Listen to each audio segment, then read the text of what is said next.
उसकी सूचना उसमें दिया जाएगा। तुम लोग किस दिमाग से पैदल हो लोग? ये सब गधा है, सब हल्ला कर रहा था ज्यादा। जिसकी बैच है उसी बैच में उसकी सूचना दी जाएगी। तो उन्होंने पैदल चले थे, उतना दूर तक क्या किए थे, पैदल चले थे। जन स्वराज पार्टी का विचार पे चल दिए गांधी जी के। जैसे गांधी जी, गोपाल कृष्ण गोखले ने क्या कहा था, 1 साल तक विद्यार्थी जीवन की तरह जिए गांधी जी और गांव गांव को समझे। एग्जैक्ट भी जो है उनके संस्थापक प्रशांत किशोर पूरा गांव गांव घूमे। जो उत्तर बिहार के होंगे उनके गांव से निकले होंगे लोग। तुम लोग गांव गए थे? चंपारण, अच्छा शुरुआत भी तो चंपारण से किए थे। गांधी जी भी शुरुआत कहां से किए थे? जन स्वराज की बात करता कौन था? गांधी जी। समझा कि नहीं? यहाँ पे तो अपना अपना विचारधारा है। यहाँ पे राजनीतिक पार्टी कैसे बनता है, बड़ी झमेला का चीज होता है जी। राजनीतिक पार्टी बनाना छोटा मोटा काम नहीं है, बहुत आफत का चीज है। वहां पे पूरे राज्य को चलाना, एक एक जगह पे कैसे कैसे चीजों को इम्प्लीमेंट करना बहुत झमेला का काम है वहां पर। तो उन लोग का बहुत अपना अपना डिपार्टमेंट होता है यहाँ पर।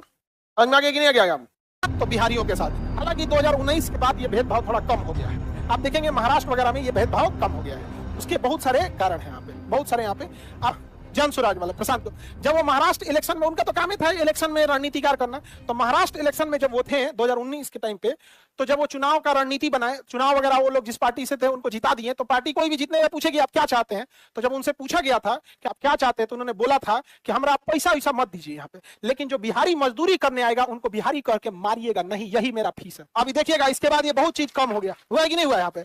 तो किसी का अगर अच्छा योगदान है तो उसकी सराहना भी करनी चाहिए, वरना लोग अच्छा काम करना छोड़ देंगे। हालांकि आप लोग में से बहुत सारे लोग होंगे जिनको ये बात पता नहीं होगी। आप समझा कि नहीं गया? और आप सब लोग समझिए, यहाँ तक आप लोगों को वोटिंग राइट आपका अधिकार है, सबका वोटर राइट होना चाहिए। और अगर आप अपने वोट का इस्तेमाल नहीं कर रहे हैं तो आप इस देश को अंधकार में ढकेल रहे हैं। क्योंकि यदि पढ़ा लिखा इंसान वोट नहीं करेगा तो अनपढ़ इंसान पढ़े लिखों पर राज करेगा।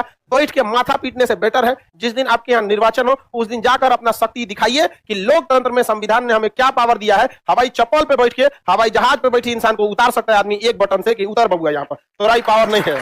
तो आप इस शक्ति को पहचानिएगा। आप बेटर है आज कहा जाता है कि आज काम कर लीजिए, कल रोने से बेटर है आज काम कर लीजिए। तो वोट के दिन आप क्या कीजिए, अपना अधिकार समझिए। अपने माँ बाप को भी, बूढ़े कई ऐसे लोगों को हमने देखा है वोट डालने की बेचारे आंख नहीं है, सहारा लेके आए हैं लेकिन आए हैं, उनको देख के लगता है कि नहीं हमारा लोकतंत्र सफल है। यहाँ पर अपने अधिकार का प्रयोग कीजिए, यह आपका अधिकार। यही तो एक समय होता है जब आप अपने पावर को एहसास कराते हैं यहाँ पर। तो ये डेमोक्रेसी में होना चाहिए। लेकिन समस्या क्या है कि डेमोक्रेसी में चाणक्य जैसे विद्वान ने कहा था कि यदि शिक्षित लोग अगर सामने नहीं आएंगे इसमें तो अशिक्षित लोग उन पर राज करेंगे। आज अमेरिका, ब्रिटेन, फ्रांस क्यों आगे चले गए? वहां पर जितने पॉलिटिशियन है पढ़े लिखे हैं, उनको लॉजिक्स है। हमारे यहाँ जो एकदम रिजेक्टेड हो जाता है वही चला जाता है, और वो रिजेक्टेड पढ़े लिखे पर भारी पड़ जाता है। क्योंकि पढ़ा लिखा इंसान अपने बारे में सोचता है कि हम ये पिछली बार में ये बोले थे, इस बार में ऐसा बोलेंगे तो लोग क्या सोचेंगे। बाकी नेताओं को कोई मतलब नहीं बनता है। अब अगर आएगा अब सट जाएगा, देखते हैं कि नहीं। तो ये चीजें तो आप ये देश है तुम्हारा, नेता तुम ही हो कल को। तो आप नेता नहीं बनेंगे पढ़े लिखे, लेकिन आपके पास वोटिंग राइट है, आप इसका इस्तेमाल कीजिए। लड़की लोग में भी आप में से शायद ही कोई अपने अपने एरिया के सांसद से सवाल पूछते देखे होंगे। देखिए हिम्मत है वहां पूछने का, डांट के बैठा देंगे, बैठ अगली बार टिकटों मिलेगा कि नहीं, बैठ जाए यहाँ पे। एक ये समस्या पूछ नहीं पाते हैं। और कुछ ऐसे सांसद हैं जो केवल सवाल फेमस होने के लिए पूछते हैं, सवाल केवल फेमस होने के लिए पूछते हैं। आप बताओ, हम 50 गो सवाल पूछे और उन्हें दुइयों को हमारा बात नहीं माना गया, क्या वैल्यू है? धीरे धीरे हो जाएगा ना, है फूफा जी टाइप का है। और 10 सवाल पूछ, 5 सवाल पूछा, 5 को नाक रगड़ के मनवा लिए, नहीं समझ आया? जैसे भोजपुरी के जो स्टार गए हैं सब यहाँ से, और है सब यहाँ इन लोगों के कलेजा में इतना दम है जो खड़ा होकर कह सके कि भोजपुरी गाना के लिए सेंसर बोर्ड बनना चाहिए जो डिसाइड करे कि क्या गाना गाना है क्या नहीं। बेमत है इन लोग का। हाँ, उधर से मोटा भाई खांस के बैठ जाओ, सर गलती हो गया। रीजन क्या है कि वो लोग, राजनीति में भी एक चीज वैल्यू रखती है कि आपके लिए लड़ने वाले कितने हैं। समझा कि नहीं? बहुत लोकतंत्र में ये मायने रखते हैं कि आपके लिए कितने, वरना अगर आपके पीछे कोई नहीं है तो कोई आपका वैल्यू नहीं करेगा। नहीं समझ आया? कोई वैल्यू नहीं करेगा सब। तो आप लोग भी अपने अपने एरिया के सांसद सबसे देखे होंगे, सवाल पूछते हैं सब कि नहीं? नमो नहीं जानता तुम अपने एरिया के सांसद का? ठीक है, काम कीजिएगा तब ना नाम जानोगे यहाँ पे। समझा कि नहीं? क्या हमारी दिली इच्छा है कि इस बार 25 वाले इलेक्शन में ना कोई ऐसा गांव दिखे जिसमें हर घर पे लिखा हो हमारा विधायक चोर है। तुम्हें क्या लग रहा है कि हम अभी शांति से है ना? आने दो, आने दो, लिखवा ना देंगे तो तुम कहना। नहीं समझे? आइए गांव में आइए, कौन लिखा है बोल देना खान सर, हम भर आएंगे। अब तो हमारे पास आएंगे तो हमको डर लग रहा है क्या? उन लोग से डरा ही ले हम। तो कोई कर हम लिखेंगे लेकिन नीचे लिखेंगे रिटर्न बाय खान सर। तो इतना पुल गिराएंगे उसके बाद भी हम इज्जत से बतियाएंगे जी। नहीं समझ में आ गया? युवा अवस्था का मतलब क्या? जब कुछ बगावत और क्रांति ना हो तो फिर क्या ही फायदा युवा अवस्था का? जो जीवन आप जी रहे हैं यह जीवन बुढ़ापे का होता है कि भाई अब शांति से रहो, जो हो रहा है देखने दो, अब क्या करेंगे। ये युवा अवस्था में आप लोग हैं, समझ में आया कि नहीं?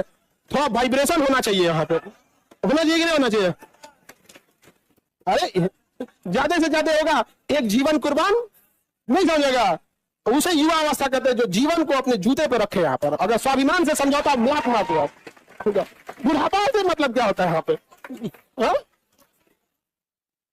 आपके संसद भोजपुरी जो भाषा है वो बहुत बेहतर भाषा है, लेकिन भोजपुरी भाषा में कमाने की भीड़ लग गई जब सोशल मीडिया आया। तो कमाने के लिए कोई भी गायकार आया, गाना गाने से पहले अपने आप को सुपर स्टार दे देता, नहीं समझेगा? कुछ ना कुछ लिख देता है वहां पे, और नमवा के आगे कुछ और जोड़ता है। यहाँ पे जैसे कुछ जोड़ देगा, वहां पे लास्ट में पागल जोड़ देगा, बौरा जोड़ देगा, नहीं समझा गया? जख्मी, रंगीला, इस सब का कुछ जोड़ेगा यहाँ पे। जैसे तुम्हारा नाम क्या है? संजीत, सचिन। अब जैसे अगर इसको भोजपुरी का गायकार बनना रहता तो केवल लिखता सचिन तो नहीं होता, सचिन सन की, तुरंत गायकार बन गया। तुम सचिन लिख के गायकार बन पाओगे भोजपुरी में? नहीं, तुमको क्या जोड़ना पड़ेगा? सचिन सन की। समझ गया कि नहीं? तुम्हारा नाम हरप्रीत, हरप्रीत की हरप्रीत, चलो ठीक है। तुम्हारा सिंगल नाम से फेमस हो जाओगे, थोड़ा सा चेंज कर लो, तुम सिंगल नाम से फेमस हो जाओगे। चलो आगे बढ़ते हैं। भोजपुरी भाषा को ये बेकार सब चौपट कर दिया, सब अजीब, समाज को बर्बाद कर दिया सब। समझ में आ गया कि नहीं आ गया? महाराष्ट्र साइड में हम गए थे तो वहां का एक आदमी हमसे बोल रहे थे, आप लोग क्या कल्चर में भाभी का रेस्पेक्ट नहीं होता है क्या? हमको समझ गए कि इसने गाना सुन लिया है भोजपुरी। वहां मतलब भाभी का रिश्ता पहले के जमाने में ना बीमारियां बहुत फैलती थी, लोग बहुत आकस्मिक मृत्यु हो जाते थे। तो अच्छा, पहले के जमाने में ना लोग के बाल बच्चे भी ज्यादा हो जाते थे, तो समाज में ना बहुत